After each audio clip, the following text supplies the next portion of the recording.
Day 159. Major Stillman was in the diner eating breakfast. He glanced at his watch. It was 6:50. He had an early meeting scheduled for 7. He poured the cup of coffee he had just refilled into his travel mug and walked out. He got into his Jeep and drove up toward the dam about 3 miles out of town, like he had every week since he arrived here. He liked to arrive for this particular meeting a few minutes late. He preferred to get there when the person he was meeting was already there waiting. He didn't like the exposure that came with having to wait there himself. As he pulled off the road onto the gravel access road at the bottom of the dam, he noticed that the white van that belonged to the man he was scheduled to meet was not there. That's odd, he thought. Tyler Hobbs was just an undisciplined civilian in the Major's opinion, but he had proven to be reliable and always punctual. He waited for about 10 minutes and grew frustrated and left. He couldn't risk being seen driving out to Tyler's house, so he headed back into town. Carl Fairley wasn't in his office yet, nor would he be anytime soon. He had decided not to go into town today. Instead, he had packed his saddlebags full of supplies and told Abigail he would be gone a couple days. He looked her square in the eyes and repeated, "2 days, honey," and nodded. She nodded back, and he knew that she knew that that meant that if he was not back by dawn on day 3, that she was to pull up the shade in the living room window.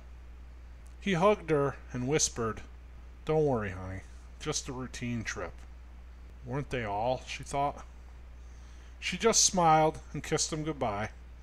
She took a cloth napkin out of her coat pocket and handed it to him. "Your favorite, chocolate chip cookies," she said.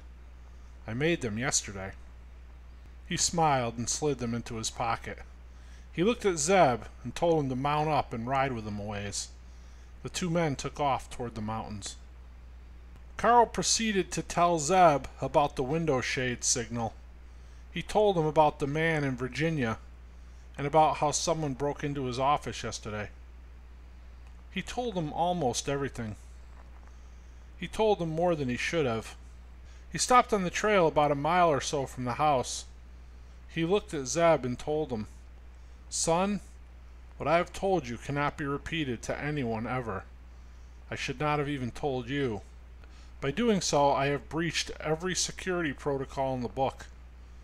You can't even tell your mom. She knows the security procedure with the shade and when and how to trigger it. But she does not know any of the other stuff that I just told you. I'm trusting you to hold this confidence. I'm still sorting out what all this means. I need you to be ready. Be ready to step in if something happens to me. Your mom and brothers and sisters, I need you to take care of things." Zeb nodded and said, "You can count on me, Dad." Carl smiled. "I know I can, son. I wouldn't have told you if I didn't. Now get back home, and I'll see you in a couple days." Again, Zeb nodded and rode off at full gallop. Carl headed further up into the mountains. Tyler Hobbs and his men, those that were still alive, sat in the front room of his home in chairs with their hands tied behind them with duct tape. Buddy Tanner sent 2 of his men into town to try to get a lead on Roger's whereabouts. They drove the van down to just outside the town. They pulled off the dirt road into a parking lot of an old abandoned mill factory and pulled the van around back and out of sight. They got out and put their rucks on and started the hike into town along the railroad tracks. When they came to within sight of the trading post, they sat in the tree line and watched the activity on the platform. There was Jimmy Abbott, sitting on the bench, observing the activity as well. He didn't see Buddy's men, nor would he know who they were if he did. The men saw him, but likewise had no clue yet who he was. Major Stillman walked out of his office and crossed the street to enter the building that housed Carl's office. He knocked on the door and rattled the handle when he received no response. He thought it odd that Carl wasn't in yet. It was now mid-morning, and Carl had never been this late arriving for the day. He glanced back toward the post and saw Zeb heading over toward the diner. He yelled over to him to wait and walked over to greet him. He asked of Carl's whereabouts, and Zeb just replied that he was going to be out of the office for a few days. Major Stillman asked where he went and when he would be back. Zeb just shrugged his shoulders and said, "Not sure. County business, I assume." The major watched as Zeb walked away. He went into the diner, sat at a booth by the window with a newspaper. He ordered a coffee and looked out the window at Major Stillman's office. Carl had shared his growing suspicions of the major with Zeb and told him to be careful where he was concerned. Buddy Tanner's two men just sat beyond the tree line overlooking the post and platform. One man set up on a spot on the ridge and assembled his .30-06 scoped rifle. The second man slung his empty ruck over one shoulder and headed toward the platform. The shooter was concealed in the underbrush on the ridge and had a clear line of sight 300 yards to the platform and post. An easy shot for the trained sniper with that particular rifle. As his partner entered the training post, he watched through the rifle scope. He didn't anticipate any trouble. It was just a recon operation at this point, but the shooter was ready in case it went sideways. Inside the post, the MC member, known as Hammer, walked confidently up to the counter. He asked about posting a message and if they had a community board. The clerk pointed to the bulletin board and told him he could post there, that most everyone who came through here read it. He told him that he was looking for his brother, who he got separated from during the EMP attack. He told the clerk he had a picture, and he pulled it out of his shirt pocket. The picture he had of Roger was several years old, but he hadn't changed much in that time.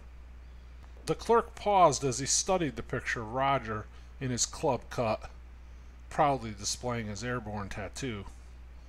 "Yeah," he said, "he looks familiar. I think I've seen him." "Oh, that's great," replied Hammer. "Is he still here somewhere?" he asked. I haven't seen him in a couple weeks. I guess it's been." Hammer asked the clerk if he knew where he went, or any info that could be helpful in finding him. The clerk told him that many people come and go, and he couldn't be sure. He only knew that he had not seen him in a while. Hammer stuck the picture back in his pocket and thanked the clerk. He turned around and headed for the door. He stopped briefly and turned to the clerk. "Hey, is there anywhere I can get a drink around here?" he asked. The clerk, looking around to make sure nobody was listening, responded, "Well, you know, around here booze is illegal. You didn't hear it from me, but up the road a ways," he pointed north. "There's an alley behind the feed store. Around back there's an old warehouse. Go to the overhead door and give a loud rap on it. When someone comes around the alley, they'll show you in through a side door. Just tell them I sent you." Hammer nodded. The clerk nodded back as he smiled, seemingly happy to be getting something over on Major Stillman and his stupid rules. Carl Fairley rode up into the mountains. He stopped on a ridge that overlooked the valley and the trail he had just come up. He pulled out his binoculars and carefully scanned the area and the trail leading up to his position. Whoever was following him was good. Carl never saw him, but he knew he was there. Carl took a drink of water and rested for 5 minutes. He got up, climbed on his horse, and descended over the other side of the ridge. About a half hour later, a lone rider crested the ridge as well, and stopped to look down the trail ahead. He didn't see Carl. Just as he figured out what had happened, he reached quickly for the rifle in the scabbard. Before he could draw it out, he was abruptly pulled from his horse. He was now laying on the ground on his back, looking up at Carl Fairley, who was standing over him with his .45 pointed right at him. Carl had flanked left and doubled back behind him. He tied his horse off in the rocks below and snuck up behind him on foot. The rider realized what had happened when he crested the ridge and didn't see Carl below, but it was too late. Who are you, and why are you following me? Carl Fairley? Relax, the man said. I thought that was you, but I wasn't sure. I'm a Section 4. Carl looked at him for a moment, and then proceeded to recite the weekly OPSEC code. The wise old owl sat up in a tree.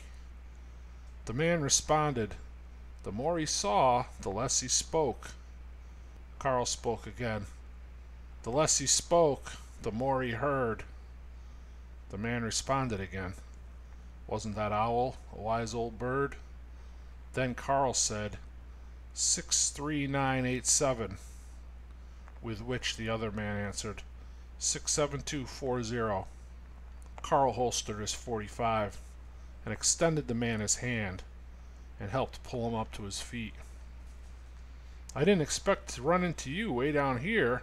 By my estimation, we're a good 4 clicks from your post.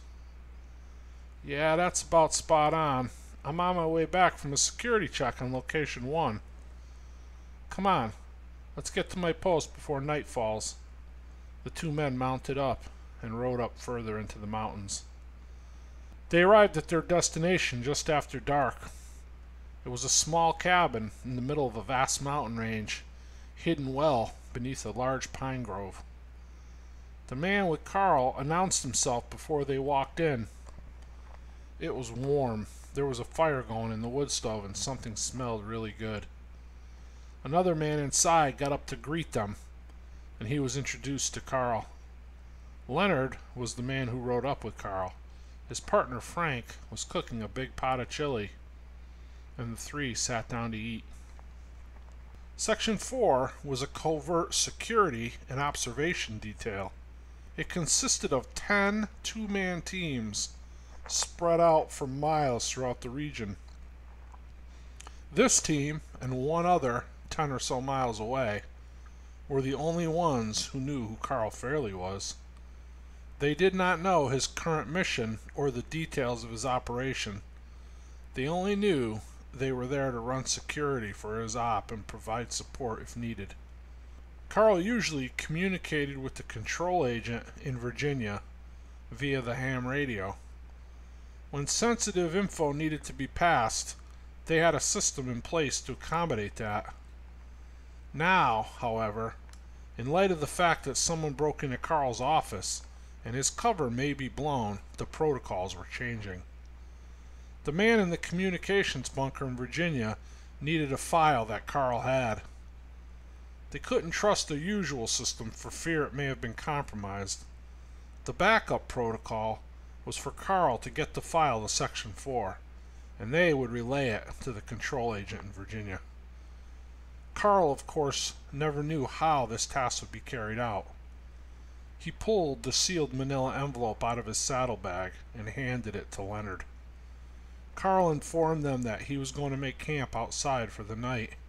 He would start out early for the long ride back home tomorrow. If all went well, he thought, he could be back tomorrow night, late sometime.